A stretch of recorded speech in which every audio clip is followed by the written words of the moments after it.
Hello, goddesses. I'm calling into you from beautiful Tahiti, and today we're going to talk about this weekend's Sagittarius full moon. So the full moon is actually exact at about 3:44 a.m. Denver time on Sunday, 5:44 a.m. Eastern time. So Saturday night into Sunday morning is when this full moon is exact. So Saturday night is going to be a fun one. And Sagittarius is such a fun sign to have a full moon in.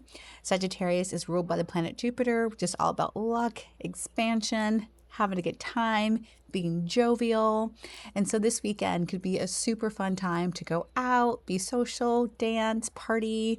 All of that energy is going to be around with the Sagittarius full moon energy. Some other things to note with the Sagittarius full moon. Jupiter is also the sign of believing in yourself, and even more so than that, believing things before you can see them, having that eternal optimism that you can manifest a better life, more money, better body, all those things, and start to believe and have faith in that even before you see it. This is not a moon of like being critical of yourself or overthinking, even though that can be an aspect sometimes of Gemini season, which we're still in right now because the sun is in Gemini. And so when we're talking about the Gemini Sagittarius axis, with the sun in Gemini and then the full moon is on the opposite sign of Sagittarius, remembering that the full moon and the sun are always in opposite signs. Here's what we can understand. Gemini is a sign that's all about communication, thinking, information gathering, details, processing information. Gemini is an air sign. It's all about the mind and communication and actually connecting with other people, remembering that the air signs are all about connection. And then Sagittarius is like taking the bird's eye 1,000-foot view of things. And the way that Gemini is about the little details and lots of information, Sagittarius is about the overarching belief systems, philosophy of life, your worldview, how you see the world, the bigger picture, your own lived wisdom and experiences, ideology, opinions. I always like to think of the archetype of Sagittarius as like that backpacker who just like backpacks their way through Europe for a year, or thinking of that professor, everyone's favorite professor who almost has this kind of guru energy like Aristotle or Plato. That's very Sagittarius energy. So this weekend, you might be having big ideas and big thoughts of how you see your future. Also, international travel. Like I mentioned, I'm here right now in the beautiful Tahiti. Going to be here for the next few weeks with doing sailing trips with my sailing company, Catalyst Adventures. And I've noticed that over the last 10 years or so of tracking the full and new moons, I've totally noticed that I usually tend to be traveling internationally, getting on a plane, going somewhere foreign whenever there's a Sagittarius full moon on the horizon, and this year is nowhere different. I also had my spiritual awakening in 2023 during a Sagittarius full moon period when I was in Egypt. And so if you follow me on Instagram at the Bliss Queen, I actually just posted a story about this. But so Sagittarius full moons can also be about like awakenings and things like that, especially when going on retreats or when traveling. And that said, I'm actually launching a new women's retreat going to Bali. This year, we're going to be going to Bali for the spring equinox of March next year. This retreat is all for the woman who is burned out, overworked, tired of the patriarchy and the hustle, and is ready to get back into her feminine energy, back into her feminine spirituality, back into her feminine intuition, realizing actually that the more we lean into our feminine, actually the more abundant and wealthy and joyful and fulfilled we can be. So if that sounds like you, like I said, go ahead and either go to my Instagram, or I'll leave a link here as well for more information. You can join the waitlist for my Bali retreat for March 2027. Okay, so getting back to the Sagittarius full moon. A big thing to think about here this weekend is how what you believe affects how you think of life, and what you think of life affects what you believe. So again, it's that Gemini Sagittarius axis. And with Sagittarius, we really want to be getting big picture view, like where do we want our life to be in 1 year's time, 5 years' time? If we were going to dream big and allow ourselves to do that, what would that look like? Where is our soul actually wanting to grow? That's very much Sagittarius. Remembering that this is a Jupiter ruled moon of travel, wisdom, abundance, and optimism. So, some big questions to ask yourself if you're really feeling this energy. 1, what are you ready to run with? What lights you up right now? What new direction is your life wanting to take? 2, what are the programs, experiences, mentors, and guides who can help lead you and support you to your next level vision? Again, like I mentioned, I had my greatest spiritual awakening going on a retreat to Egypt, and these experiences are so pivotal to your growth as a person. So, what kind of experiences are you hoping to call in? And then the question is, if you believe that abundance was truly your birthright, how would you move? What choices would you be making over these next few days, weeks, and months? A few other aspects that I want to talk about that is also shaping the energy that we are flourishing under right now. So on May 20th, so over a week ago now, we had a Sun-Uranus conjunction in the sign of Gemini at the very early degrees of Gemini, like 1 degree Gemini. This is the beginning of a new 84-year cycle. Most of us watching this video probably will not be here any longer to see this cycle end. And so shocking new insights may be arriving in your life and maybe have been for the last week or so. Something might be shaken up, something might be disrupted.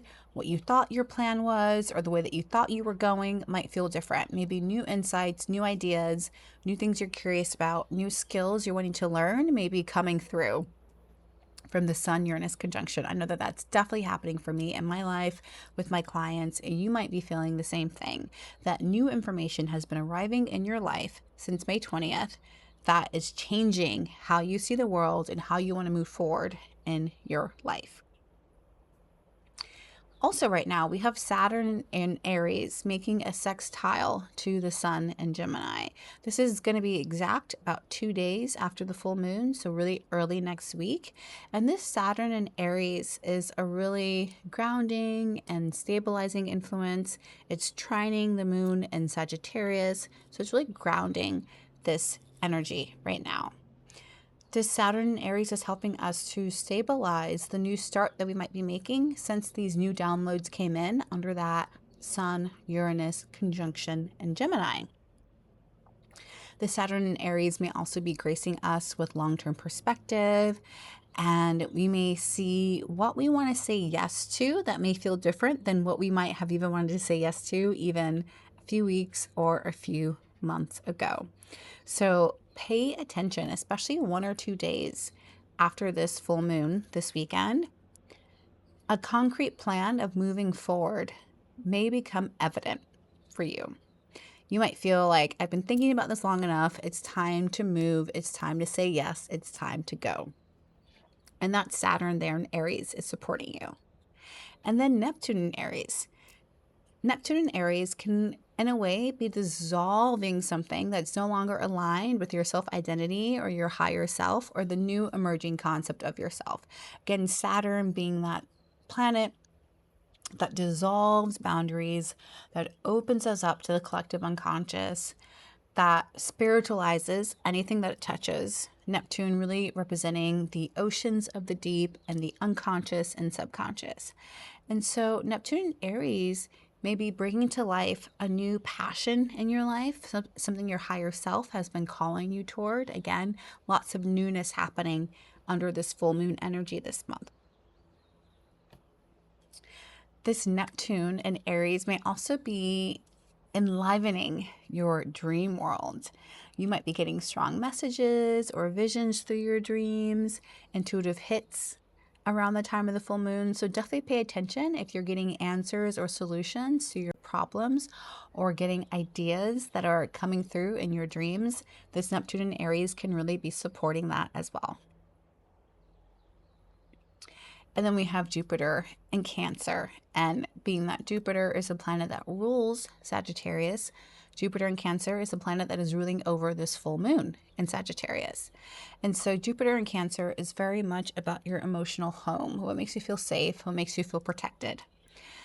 Over the last few months, almost a year of Jupiter being in Cancer, you may have been accumulating a lot, kind of emotionally, energetically, maybe past memories, inner child memories, even past life memories or old versions of yourself. All these things may have been coming to the surface over the last year or so in order to be cleared, to be made aware, and to be cleared.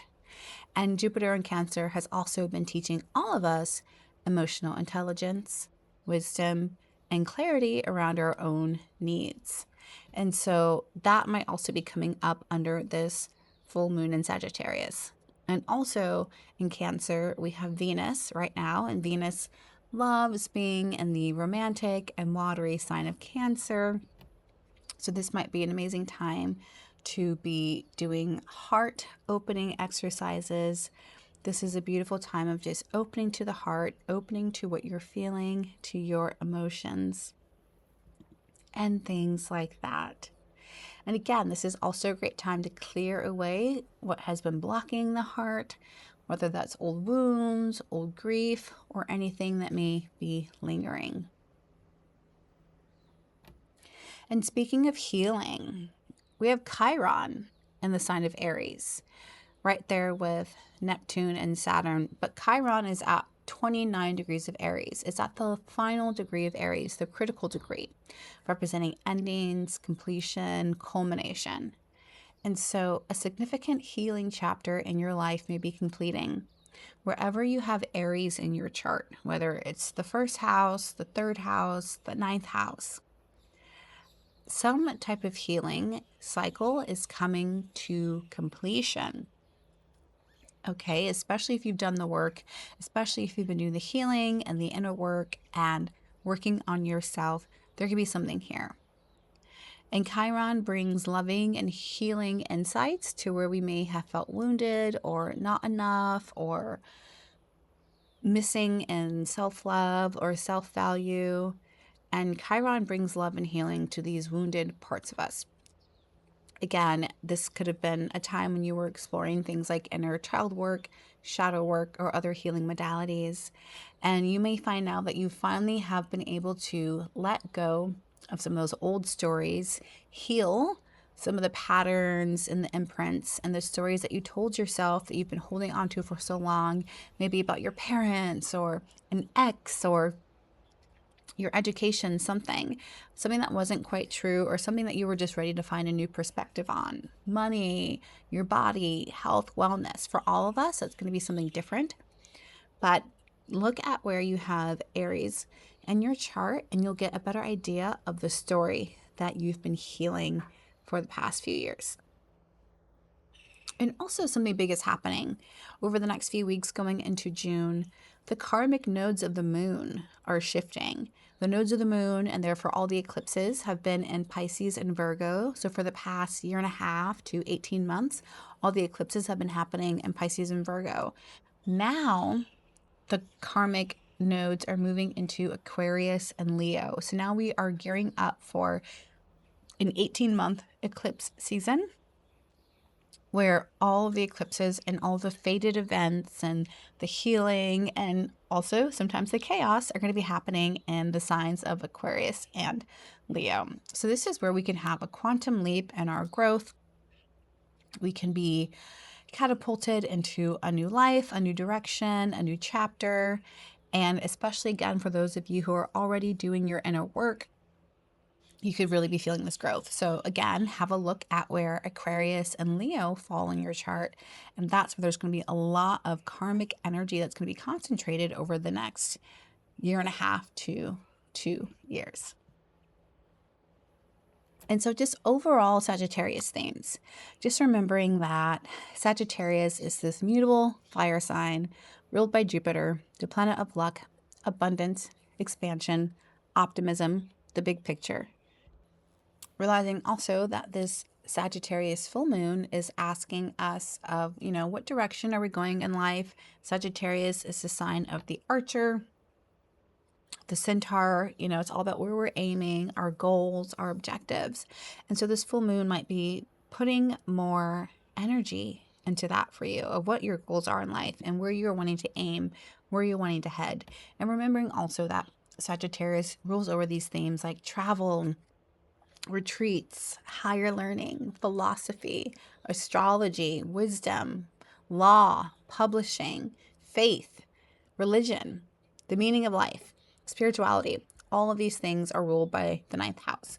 So, a major invitation here under the Sagittarius full moon is to release any limiting mindsets, remembering that Sagittarius wants us to go big and to expand.